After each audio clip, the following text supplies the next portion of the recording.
So welcome guys to Merchant of Venice line by line explanation, and this is Act 1 Scene 2 Part 3. In this video we will completely complete Act 1 Scene 2. So let us recap from the part where Nerissa started telling of suitors and Portia explaining, because they are really important. So Nerissa said that first was an Napolitan prince. Portia suggested that he is an inexperienced man, for he always say about his horse. The better part he can do is he can horse his shoe himself, and Portia is afraid that his mother played false with it. Simil.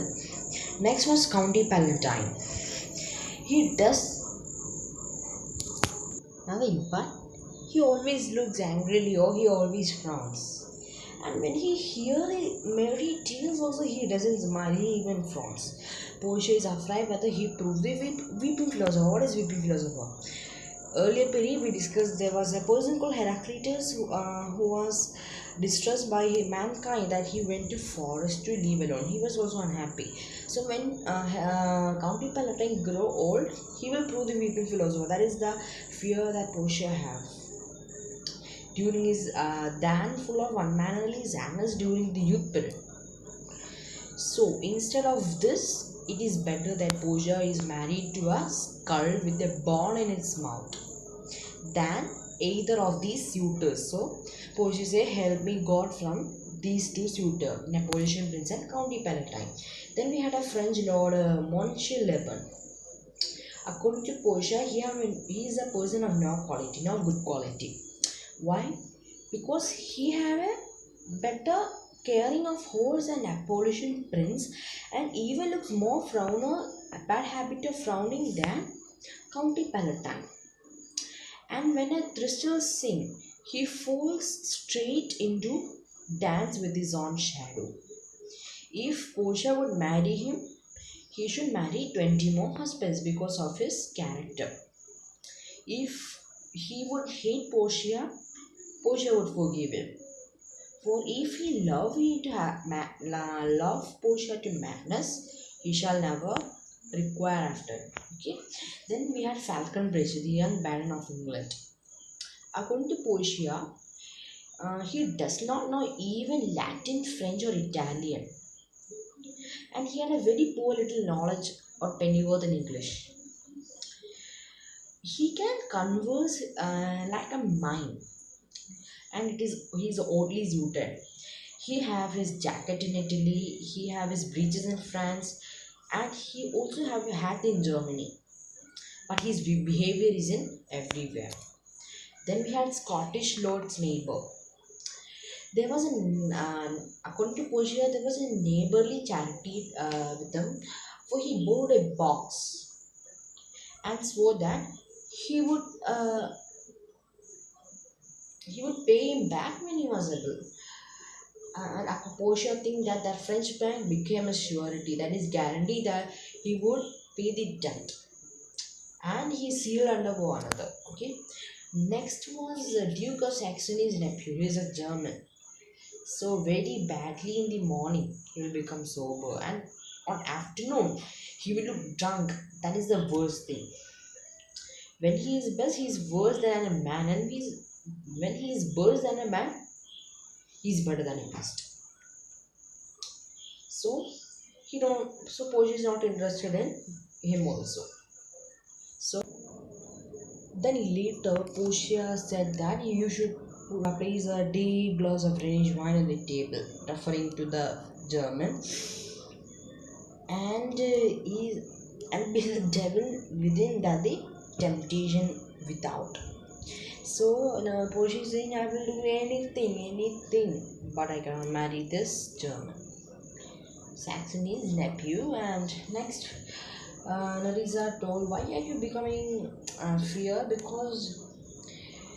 Because inform the decision that there are many suitors arrived. What will you tell to them? They have arrived, and you have to also fulfill your father's condition. So Portia become really sad when he thought about it father's lottery of casket. Then Portia replied, if he leave as Sibylla and he will die as Diana, he will die as holy as Diana, I still want to do my father's will. because this set of suitors are already be reasonable. I cannot do because whom I want is not present here, but I want the suitor which I really want. But now there is no suitor over here. What shall I do? So this was what Act 1 Scene 2 Part 2 was that. Now let's go to Part 3 explanation without any time waste. Let's start.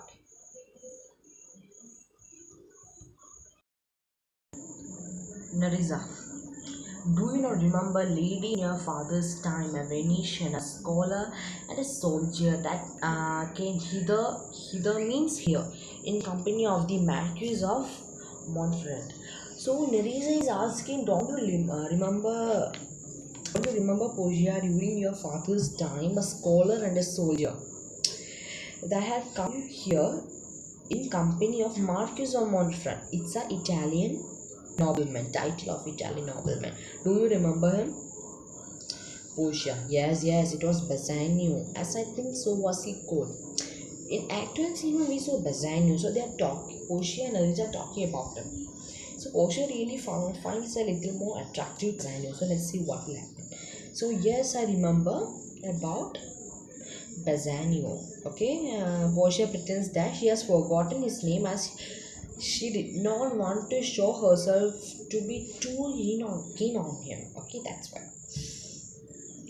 Nerissa, true madam, he of all the men that ever my foolish eye looked upon was the best deserving of fair lady.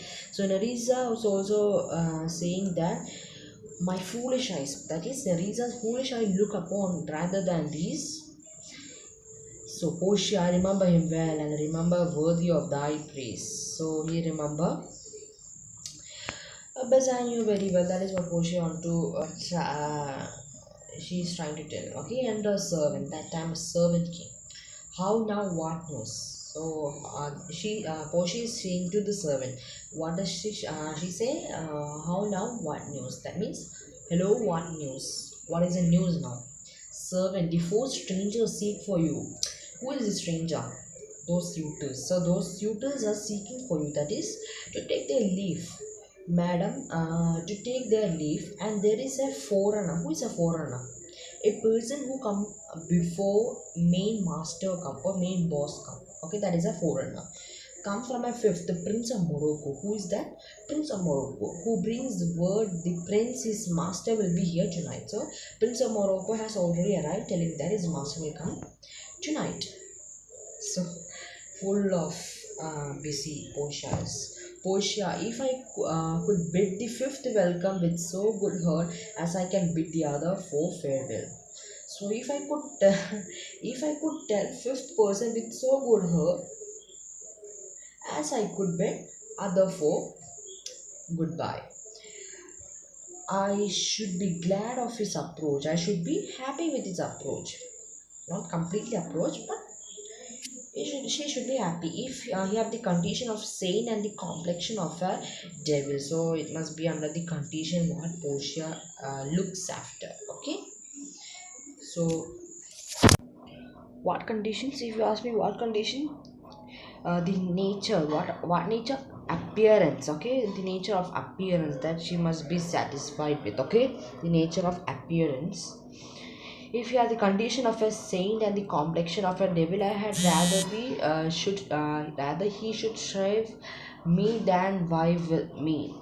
So shrive me means listen to my sins and forgive like a holy man. Okay, so he should shrive me than a wife me. So that's what they're saying. Come Nerissa, Zira go before. So she's telling Nerissa, come. Who is Zira? An expression for sir. So Portia is asking Nerissa to come and Zirah means it's an expression addressing a servant, a serving man that you have come earlier. And so go before. While we shut the gate upon one wooer, another knocks at the door. What do you mean by the phrase? It's a phrase that can be asked on exam. When one suitor went away, another suitor comes. When one goes away, another suitor comes. Okay. So that was Merchant of Venice Act 1 Scene 2 Part 3 of 4. We completed explanation. In next video we will discuss some question and answers. So till then, bye bye.